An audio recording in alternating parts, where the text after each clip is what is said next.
Hello student, welcome to Kesharwani classes. Student, आज से हम एक सीरीज स्टार्ट कर रहे हैं जिसमें क्लास 10th के 10th बोर्ड एग्जाम के हम हर एक चैप्टर के इम्पॉर्टेंट टॉपिक डिस्कस करेंगे जो जनरली आपके एग्जाम में पूछे जाते हैं। तो आज जो मैंने फर्स्ट चैप्टर पिक किया है, जो मैंने फर्स्ट टॉपिक चूज किया है, दैट इज अरिथमेटिक प्रोग्रेशन।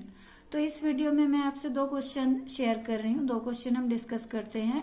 पहले समझेंगे कि एपी होता क्या है, आफ्टर देन nth टर्म को निकालना हम सीखेंगे। तो एपी क्या होता है? एपी एक ऐसी सीरीज है, arithmetic progression is that progression where difference between any two successive term is equal. एक डिफरेंस होता है जो between any two successive term के बीच में एग्जिस्ट करता है और वो डिफरेंस सेम होता है, इक्वल होता है। That's why that is called common difference, difference which is common between all the two terms, तो all the two successive terms. तो एपी का स्टैंडर्ड फॉर्म हम पहले समझते हैं। एपी का स्टैंडर्ड फॉर्म है a plus d, a plus 2d, a plus 3d and so on. Where आपको इंट्रोड्यूस करते हैं कि ए क्या है। A is first term, after then जिस डी की हमने बात की है, जो कॉमन डिफरेंस है वो डी से डिनोट करते हैं हम।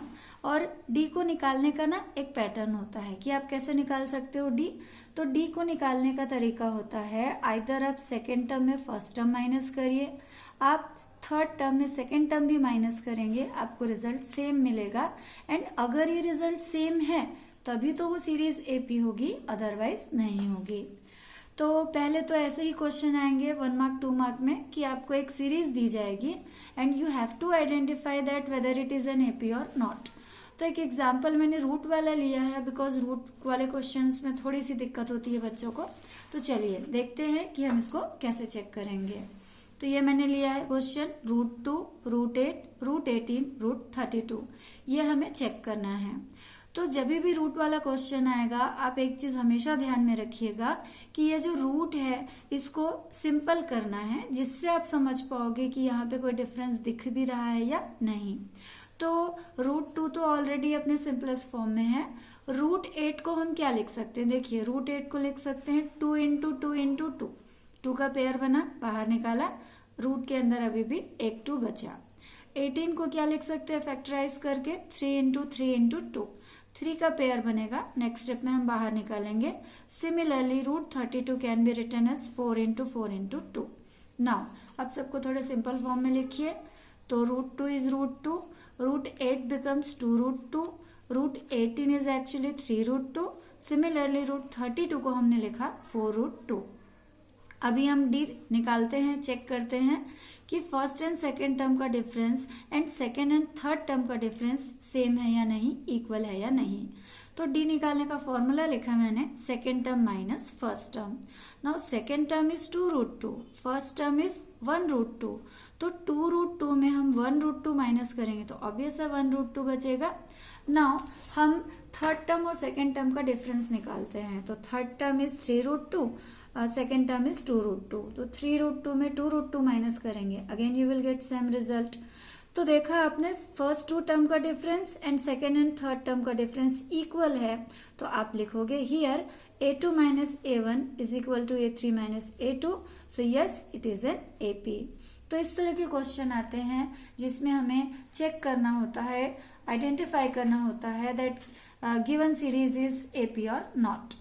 तो इस तरह के क्वेश्चन डेसिमल वाले बहुत इंपॉर्टेंट है, फ्रैक्शन आपको सॉल्व करना समझ में आना चाहिए, रूट वाले क्वेश्चन है तो आप इसकी प्रैक्टिस करिए। बहुत अच्छा क्वेश्चन है, very short answer form, very short answer question pattern में। अभी मैं आपको बताती हूँ कि ऐसी कोई सीरीज दी है और इसका कोई पर्टिकुलर नंबर का टर्म निकालना है, लाइक 40th टर्म है, 100 टर्म है, 150th टर्म है, तो वो हम कैसे निकालेंगे। तो वो जानने के लिए हमें समझना पड़ेगा nth टर्म का formula. nth term of an AP ये कैसे निकालते हैं? तो इसका फॉर्मूला होता है an से भी रिप्रेजेंट किया जाता है, tn से भी रिप्रेजेंट किया जाता है एंड nth टर्म की जो वैल्यू होती है that is a plus n minus 1 multiplied by d, where what is n वो नंबर होगा जिस नंबर का टर्म हमें निकालना है। तो ये फॉर्मूला आया कहाँ से, पहले ध्यान से समझिए। एपी का जो स्टैंडर्ड फॉर्म था एक बार अच्छे से देखिए। फर्स्ट टर्म में डी नहीं है, सेकेंड टर्म में 1 टाइम्स डी है, थर्ड टर्म में 2 टाइम्स डी है, फोर्थ टर्म में 3। तो जिस नंबर का टर्म होता है डी उससे एक कम होता है। तो अगर nth नंबर का टर्म है तो D how many times, n-1 times. तो ये कैसे निकालते हैं, किसी भी पर्टिकुलर नंबर का टर्म कैसे निकालते हैं, चलिए एक एग्जांपल से समझते हैं। तो मैंने एक सीरीज लिखी है AP is equal to 100, 70, 40 and so on, and मुझे इसका 40th नंबर का टर्म चाहिए। तो लिखेंगे कैसे, सिस्टमेटिकली देखिए। At first given AP, introduce करिए आपका AP क्या है। First term clearly it is, ये हमें दिख रहा है A इज 100, डी कैसे निकालेंगे, second term minus first term, 70 minus 100। अभी ऑब्वियस है when terms are decreasing then जो डी की वैल्यू है वो होगी नेगेटिव। तो -30 हमें रिजल्ट मिला डी का। एन कौन से नंबर का टर्म चाहिए आपको, 40, तो एन की वैल्यू 40। नाउ वैल्यू पुट करिए, a n is equal to a plus n minus 1 into d. तो 40th नंबर का टर्म है, ए की value 100, 40 minus 1 multiplied by d. तो डी को भी मैंने ब्रैकेट में रखा, कोई कंफ्यूजन नहीं होना चाहिए। तो दिस इज -30, मल्टीप्लाई करना है इन दोनों को। सो 100 प्लस 39 मल्टीप्लाइड बाई -30, रिजल्ट आया -1170 इन दोनों के मल्टीप्लीकेशन का।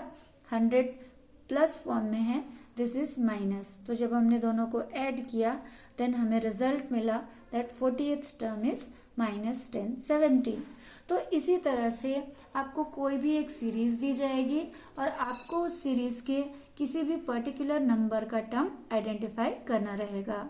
तो आई होप आपको समझ आया होगा। नेक्स्ट वीडियो में हम कुछ और क्वेश्चन डिस्कस करेंगे जिसमें इक्वेशन फॉर्म में हमें सॉल्व करके ए और डी निकालना पड़ेगा। कुछ भी नहीं दिया जाएगा, कुछ पर्टिकुलर नंबर के टर्म्स दिए जाते हैं, उससे हम कैसे किसी भी टर्म को निकाल सकते हैं। देन हम एरिथमेटिक मीन डिस्कस करेंगे, सम ऑफ एन टर्म्स डिस्कस करेंगे। इस वीडियो में इतना ही। ओके, आप देखिए, और जो आपको और वीडियोस देखने हैं या जो भी आपको मैथ्स में समझना है कमेंट करिए। Till now, okay, bye.